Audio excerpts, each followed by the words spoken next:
தமிழக அரசின் மதுவிலக்கு மற்றும் ஆயத்தீர்வை துறையின் கீழ் இயங்கும் டாஸ்மாக் தமிழகத்தில் தற்போது சில்லறை மதுபான விற்பனையில் ஈடுபட்டு வருகிறது. இங்கு பல்வேறு தனியார் மது உற்பத்தி நிறுவனங்களின் மது வகைகள் விற்கப்படுகிறது. இந்த நிலையில் நிர்ணயம் செய்த விலையை விட கூடுதல் விலைக்கு மது பாட்டில்கள் விற்பனை செய்யப்படுவதாகவும், மேலும் கணக்கில் காட்டாமல் தனியார் மது உற்பத்தி நிறுவன உரிமையாளருடன் சேர்ந்து முறைகேடு நடப்பதாக புகார் கூறப்பட்டது.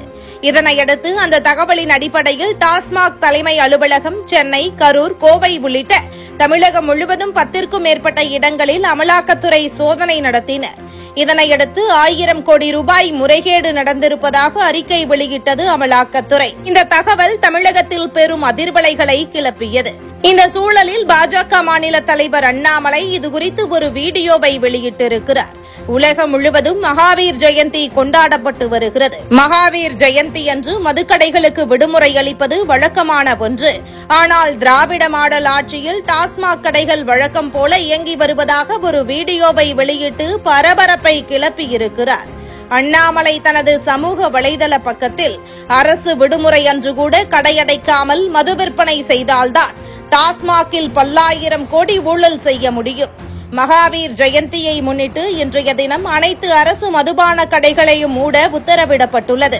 ஆனால் புதுக்கோட்டையில் உள்ள ஒரு டாஸ்மாக் மதுக்கடையில் சட்டவிரோதமாக இன்று மதுபானங்கள் விற்கப்படுகின்றன.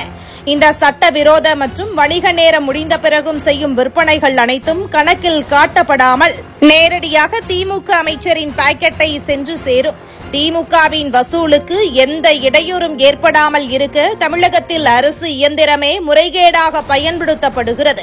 பட்ட பகலில் திமுக நடத்தும் இந்த கொள்ளைகள் அனைத்தும் மிக விரைவில் முடிவுக்கு வரும் என கூறி வீடியோவை பகிர்ந்திருக்கிறார் அண்ணாமலை.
இதுபோன்ற முக்கிய நிகழ்வுகள், அரசியல் தகவல்களை ஆழமாக மாறுபட்ட கோணத்திலும் அறிந்து கொள்ள மறக்காமல் உங்கள் TNS24 டிஜிட்டல் பக்கத்தை பின்பற்றிக் கொள்ளவும்.